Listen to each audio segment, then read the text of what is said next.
5 coisas emocionalmente estranhas em Bridgerton que todo mundo romantizou. Tem uma coisa muito interessante sobre Bridgerton que quase ninguém comenta. A série é vendida como um romance leve, elegante e apaixonante. Mas quando você começa a observar os personagens com mais atenção, você percebe que muitas relações ali são movidas por carência emocional, repressão e necessidade de validação. E talvez seja exatamente isso que torna a série tão viciante, porque Bridgerton entende uma coisa sobre o ser humano. As pessoas raramente se apaixonam apenas por amor. Muitas vezes elas se apaixonam por atenção, por recolhimento, por ausência, por idealização. Então hoje eu quero falar sobre 5 coisas emocionalmente estranhas em Bridgerton que quase todo mundo romantizou. E algumas delas mudam completamente a forma como você enxerga certos personagens. Simon e Daphne quase nunca conversam emocionalmente de verdade. E isso é muito curioso, porque a série vende os dois como um casal extremamente conectado. Mas grande parte da relação deles é construída em tensão, atração, silêncio e desejo reprimido, não em comunicação emocional real. Os dois escondem sentimentos o tempo inteiro. Simon transforma o trauma dele em distanciamento, a Daphne transforma a insegurança dela em controle, e isso cria emocionalmente uma dinâmica muito mais instável do que romântica. Mas justamente por existir tanta tensão emocional, o público interpreta aquilo como profundidade amorosa, quando muitas vezes é apenas incapacidade de vulnerabilidade. A sociedade de Bridgerton transforma afeto em performance.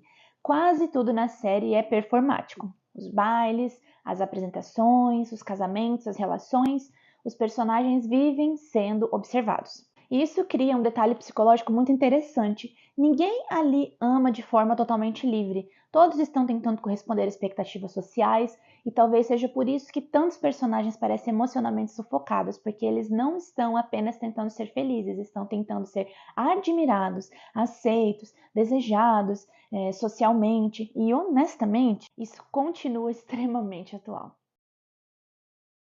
Anthony não queria amor, ele queria controle emocional. Muita gente interpreta o Anthony apenas como um homem frio ou arrogante, mas psicologicamente ele é muito mais interessante do que isso. Anthony tem medo da vulnerabilidade, então ele tenta transformar o relacionamento em racionalidade, em controle, em planejamento, em distância emocional, porque pessoas emocionalmente feridas muitas vezes acreditam que controlar os sentimentos é uma forma de evitar sofrimento. E talvez seja exatamente por isso que ele parece tão intenso, porque no fundo o Anthony não sabe amar sem medo. Penélope é uma das personagens mais emocionalmente solitárias da série, e talvez quase ninguém percebe o quanto isso influencia tudo o que ela faz. A Penélope vive invisível, ignorada, subestimada, e personagens invisíveis emocionalmente costumam desenvolver duas coisas: observação extrema e vida interior intensa.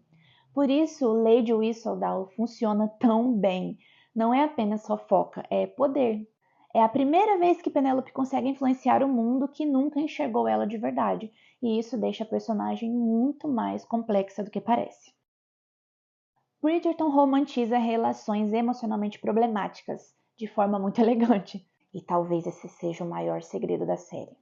Tudo é tão bonito visualmente que o público quase não percebe o desconforto emocional entre as relações. Ou seja, existe ciúme, controle, dependência emocional, idealização, carência, orgulho, e tudo isso aparece constantemente.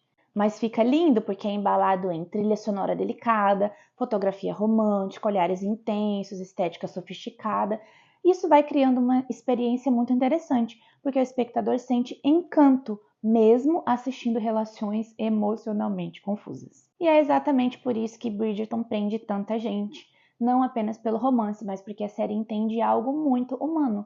As pessoas são emocionalmente contraditórias. Querem amor, mas têm medo da vulnerabilidade que o amor exige. E agora eu quero saber: qual personagem de Bridgerton você acha emocionalmente mais complexo e por quê? Me conta aqui nos comentários.